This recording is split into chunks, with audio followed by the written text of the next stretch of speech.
नमस्कार बच्चों, बीसीए वाले के इस सेशन में आपका स्वागत है, अभिनंदन है। और आज मुझे जानना क्या है, उनके बारे में जानना है कि सर ये चैप्टर 2.2 का 3 नंबर प्रश्न है। ये बात बोल रहा है कि हमने ये समीकरण लिखा है और x का मान ये दिया है, क्या x का मान ये सही है या गलत है। मतलब यहाँ x का शून्यक जो दिए हुए हैं वो सही शून्यक दिए हुए हैं कि गलत शून्यक दिए हुए हैं, इस बात को आप बताइए। बोला ठीक है, बता देंगे। बोला ठीक है, बता देंगे। इसके लिए करना क्या होगा, हमको x का वैल्यू निकालना होगा। अगर x का वैल्यू x इसको जब पुट करेंगे और इसका वैल्यू 0 आएगा तो शून्यक है क्या ना। जब पुट करने पे 0 नहीं आएगा शून्यक। देखिए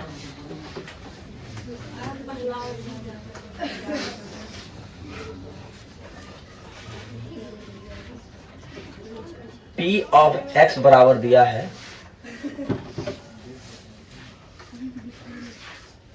1। एक बगल में x का मान क्या दिया है, एक माइनस 1/3। इसीलिए P ऑफ -1/3 बराबर 3 गुना -1/3 जोड़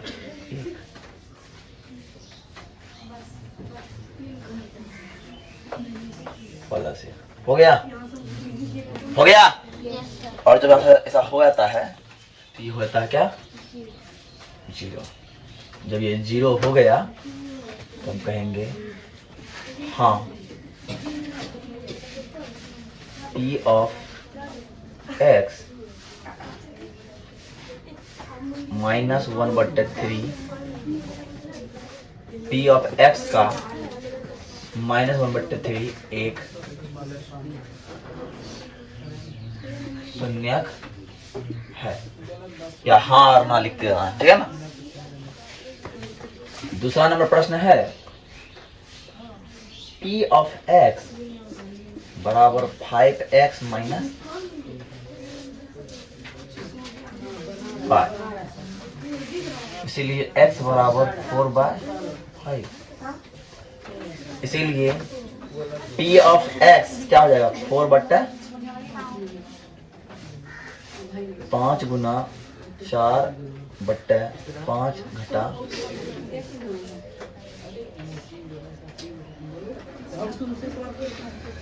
0 निकला, नहीं निकला तो लिखेंगे, क्या लिखेंगे, नहीं,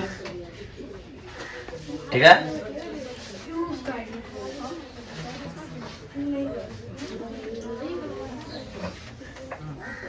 P ऑफ x बराबर है x स्क्वायर -1 और x का वैल्यू है 1 -1, है ना। देखिए एक बार P ऑफ 1 पे करेंगे बराबर 0 हो गया। 1 का स्क्वायर 1 घटा 1 बराबर 0, तो हो गया हाँ। अब P ऑफ -1 बराबर करेंगे -1 का स्क्वायर घटा 1, तो हो गया 1 घटा 1 बराबर 0। ए बे हाँ, समझ नहीं आ रहा है। अगर समझ में नहीं आया समझिए, अपने कुछ करना नहीं है। ये दिया है, इस समीकरण का मान ये दिया हुआ है, इस समीकरण का x का मान ये दिया हुआ है। बोल रहा है ये x का मान सही है या गलत है। तब ये गलत होगा और तब ये सही होगा। समझिए, जब इसका पूरा मान 0 निकल जाए तो ये हाँ है, इसी का बराबर है। बात समझिए एक बात हमारा। अगर किसी ने कहा कि 4/2 बराबर 2 है, 4/2 बराबर 2 है, कब है, जब इसका मान 2 निकलेगा ना, 2 है क्या ना। शेषफल 0 है तो यह बात है, 4 को 2 से भाग दीजिए, शेषफल 0 निकला, इसलिए हम बोलते हैं हाँ है। तो यहाँ भी शेषफल क्या निकल रहा है, 0 निकल रहा है, इसलिए ये है। बस समझ में आया। अब जहां नहीं निकल रहा वो नहीं है, यहाँ 0 निकला तो हाँ है। अब आइए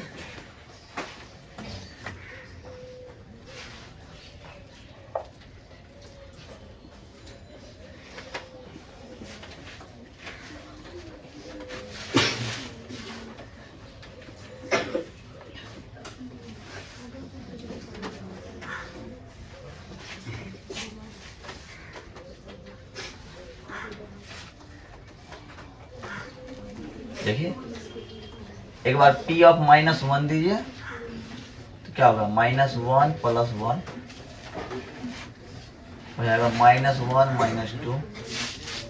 ये दोनों क्या हो गया, 0 गुना -3 बराबर 0 हो गया। हम क्या कहेंगे, -1 बैठाएं तो ये क्या हो गया, हाँ। अब p ऑफ 2 बैठाइए, 2 की जगह x की जगह 2 की जगह 3 गुना बराबर, तो ये भी हाँ है।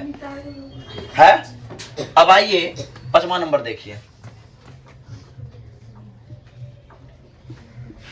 p ऑफ x बराबर x²।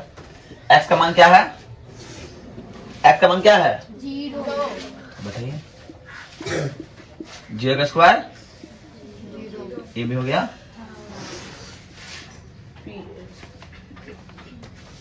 p ऑफ x बराबर lx + m।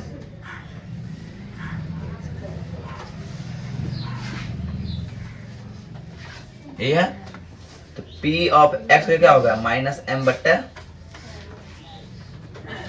l हो गया, m हो गया जोड़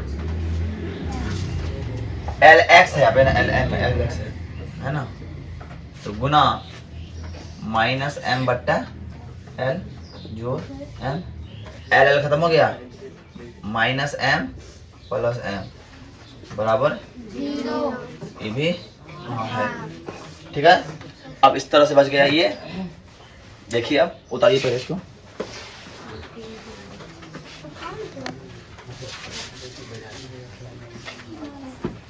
है ना। अब देखिए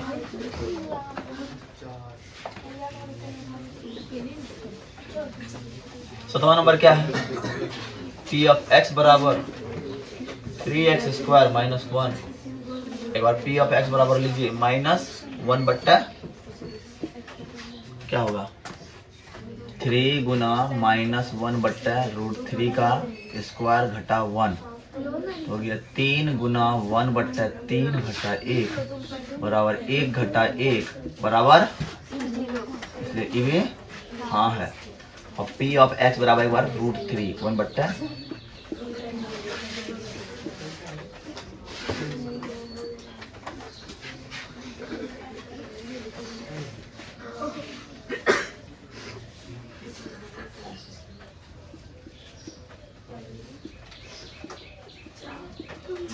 ये भी हाँ हो गया, है ना। अब लास्ट नंबर जो बचा इसको यहाँ बनाते हैं, बनाते 1/2, इसलिए 2 गुना 1/2 जोड़ 2, 1 1 2 1 1 2, ये होगा 0 का अलावा कुछ भी आ गया तो गुणनखंड नहीं है, और 0 आ गया तो गुणनखंड है मतलब हाँ है, या नहीं है तो नहीं है। बात करिए, उसको नोट कीजिए।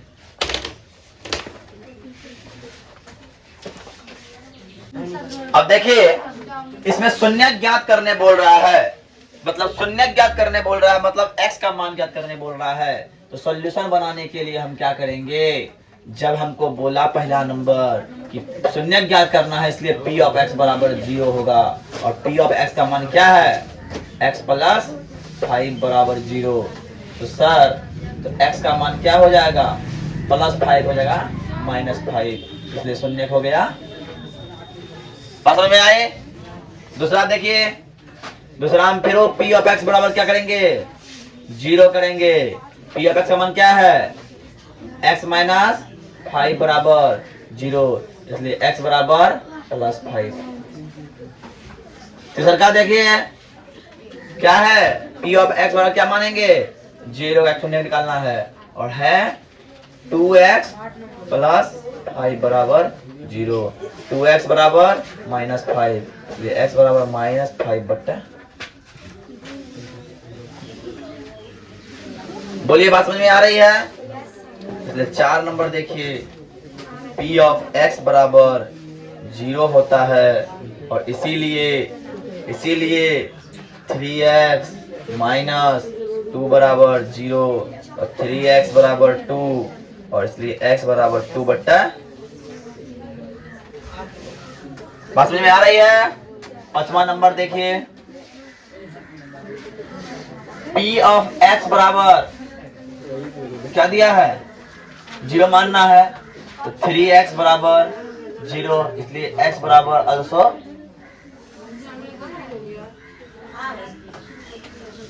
छठा नंबर, p ऑफ x बराबर 0, ax बराबर 0, इसलिए x बराबर 0 बट्टा a, इसलिए x बराबर 0। और 7वां नंबर है, ध्यान से देखिएगा, p ऑफ x बराबर 0, इसीलिए cx प्लस d बराबर 0।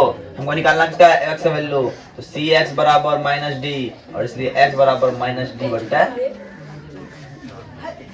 बताओ, कोई झंझट था इसमें? कोई भारी भरकम चीज है नहीं, बहुत आसान था। इसको उतार लीजिए और ये मेरा खत्म हो गया। तो आज के लिए इतना ही। जय हिंद, जय भारत, धन्यवाद। और कल का होमवर्क देख लीजिए क्या क्या आना है। कल का होमवर्क अपना राइटिंग प्रैक्टिस करना है हिंदी इंग्लिश, उसके बाद आपको रिवीजन करके आना है 1.1 एंड 1.3 रिवीजन करना है। 1.1 या 1.6 सॉरी 1.6 रिवीजन करके आना है।